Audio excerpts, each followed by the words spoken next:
Hello and welcome back, everyone, to Bloodless on the Bloodless run on Bloodstained Ritual of the Night. And in this episode, we'll be going against the Abyssal Guardian. As I mentioned at the start of the last episode, well, as I did not actually mention, there was a pretty significant jump cut between the last episode and this one, because I ended up doing a bit more exploration in order to get a spell that I had missed in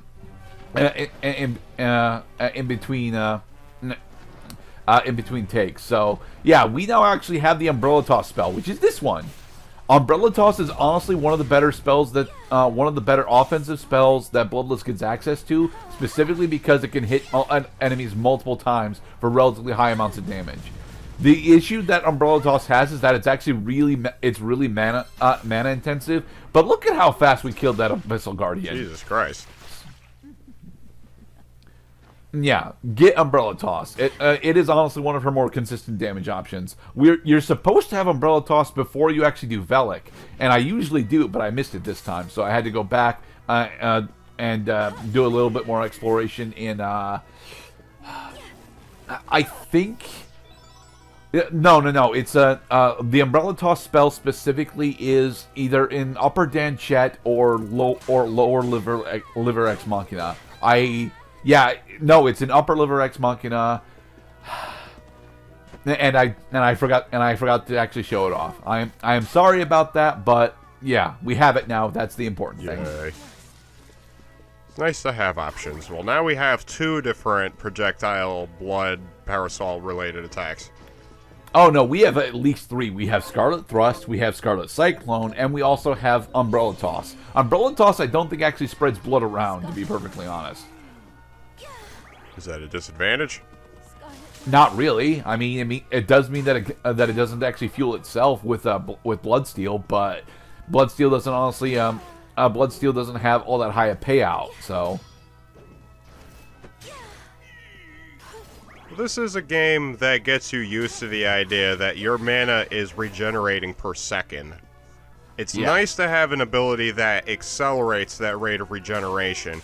However, if you're already in the mode to use your defense in order to wait out the mana regen cooldown, then all the better. For the most part. Alright, if I recall correctly, this takes us back over to Danchet and a door. No, this door is already open for us, because otherwise Bloodless doesn't really have access to the doesn't get access to this particular pathway until much later on. I don't want to fall down there, mind you, because we're right next to a different boss that we want to take it down. So I noticed you can use your Umbrella Toss while in midair.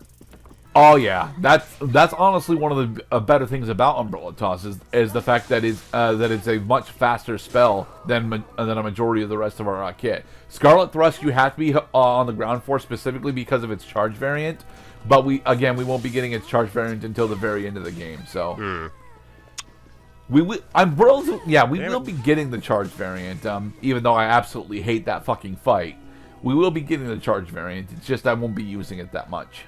So yeah, just Umbrella Toss for the rest of the game. It will work. Yeah, for the most part. I think that using Scarlet Thrust on wild enemy encounters is actually the better option, mostly because hitting the sweet spot for Umbrella Toss is a bit of a hassle on these smaller enemies. On larger enemies, it's much easier to hit that sweet spot, but smaller enemies, it's relatively difficult to hit the sweet spot, and without the sweet spot, Umbrella Toss isn't really worth using. Because I had nearly full mana when I entered this room, and now I'm almost out. Okay. That was with just two costs. With two casts of Umbrella Toss. So okay, it is extremely mana intensive. Yes, very mana intensive. Another Blood of Tenacity.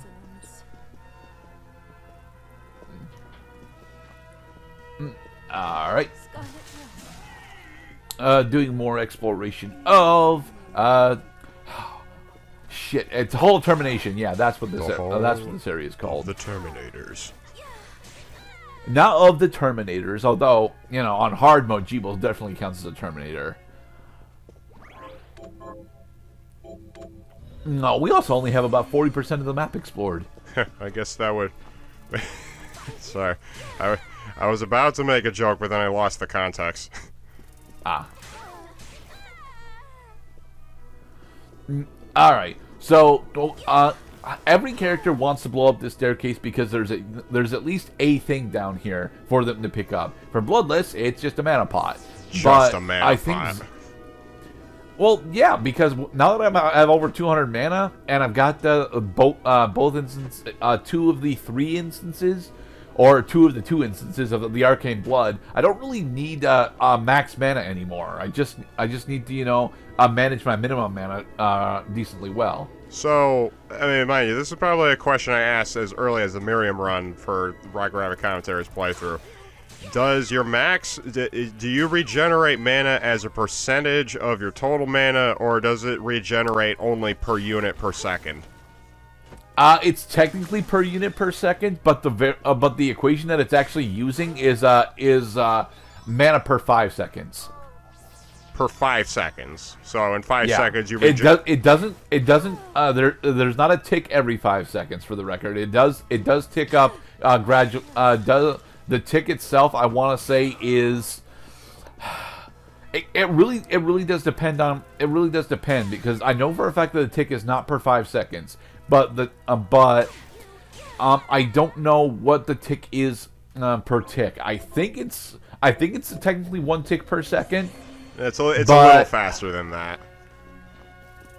You think so? Thanks to our arcane blood, blood giving us increased mana regen, but base it is not. It is not 1 per 1. Well, so to answer your curiosity, the reason why they count. Oh Jesus Christ! No, I don't want to see the false ending yet. Get me out of here. Well, thankfully, Bloodless doesn't have to deal with the false ending BS. It is BS, because I had I jumped, actually, because I tend to jump when I realize that the end of the game is nigh. That Gebel will cause a game over if you try attempting this fight at the wrong time, depending on who you're playing as. Specifically depending on who you're playing as, because both well, actually no, I think Zangestsu needs to actually go all the way through Oriental Sorcery Lab in order to actually get this fight the correct way. But yeah, Bloodless doesn't care. She takes down Gebel specifically because he is the current lord of the castle, and that's what she wants to do. So. Right. It's like, no, but you didn't realize that the one you were after was actually my father. Yeah. Thank you, Umbrella. I just chuckled when Gebel chokeslams Bloodless, and she just gets up and nonchalantly says, "Stop it."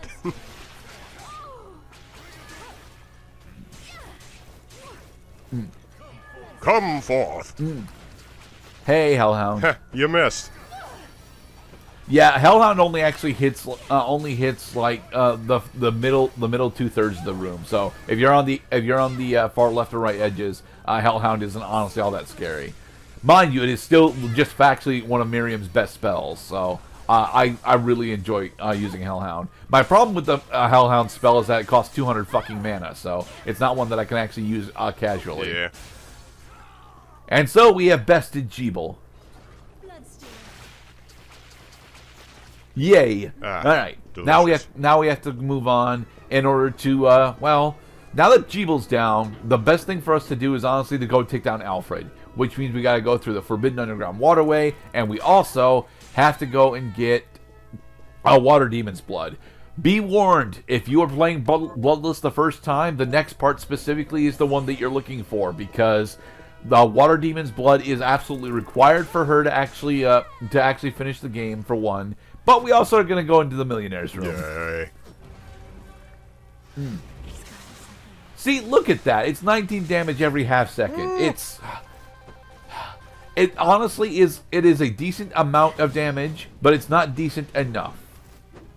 So I noticed also throughout this entire run with Bloodless, I mean, it makes sense canonically that you don't have to go to the shop in order to like get upgrades for your character or or for Aurora's friends, because I couldn't help but notice that Bloodless has no friends. Yeah. So, I mean, we can make our attacks more powerful, can't we? No, making our attacks more powerful is specifically by getting the stat upgrades that are strewn across the map. The Bloods of Brutality that we've seen multiple instances of, those will increase our physical attacks. There is a specific blood type that I don't think that we've seen yet called the Blood of Irradiation, which increases the potency of our spells because it boosts our intel. So you get only as powerful as how well you can plunder the castle for its goods, which is yes and no, because every time Bloodless levels up, she does get additional strength, intel, and the standard action RPG stat lines. It's just that those upgrades are extremely small and not worth farming for. I still recommend being at least level 40 before you attempt to actually finish a Bloodless's run. But those of us that are less skilled with Bloodless would probably actually want to wait until 50. And I honestly think that waiting until 50 is a bit too long, specifically because Bloodless doesn't really have anyone who are really nice to go grind on.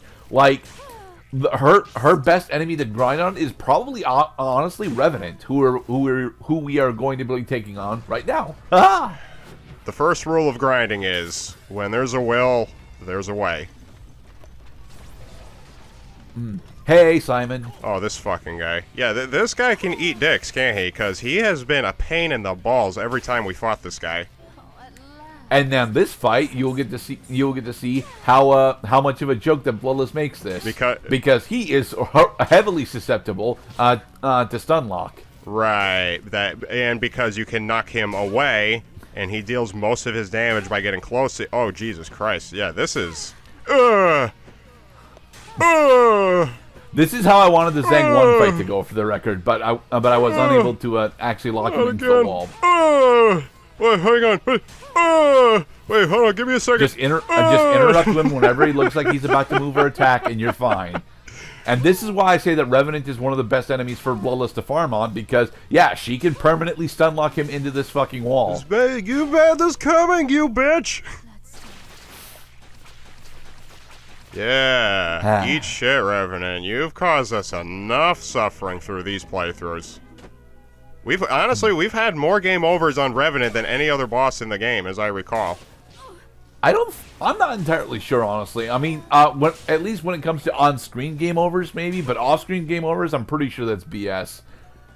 Then again, we've only actually shown off a Miriam randomizer run, which we would not have fought Revenant during that anyway, and Aurora's run of Revenant, which, yeah, during Aurora's run of Revenant, I died several times, but to be perfectly honest, that was me not using Aurora's toolkit as well as it's supposed to go. She can, her parry is really, really effective against a good portion of Revenant's attacks until he gets into his second phase.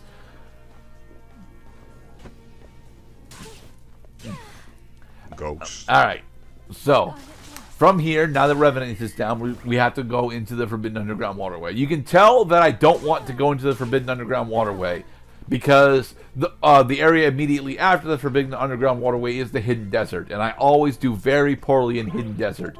I hold firm that Hidden Desert has got way too dense a fucking enemy population for how small the area actually is. Yes, very dense. Alright, and now, Cinematic Bloodsteel. What the fuck? Whoa! Oh, so you need Bloodsteel in order to. That's pretty cool. That's pretty cool. I like that. You got to, because you can't do that at the beginning of the game because you don't have the Bloodsteel ability. So you get the blood vacuum and you suck the water out of the swimming pool. Yep. Awesome.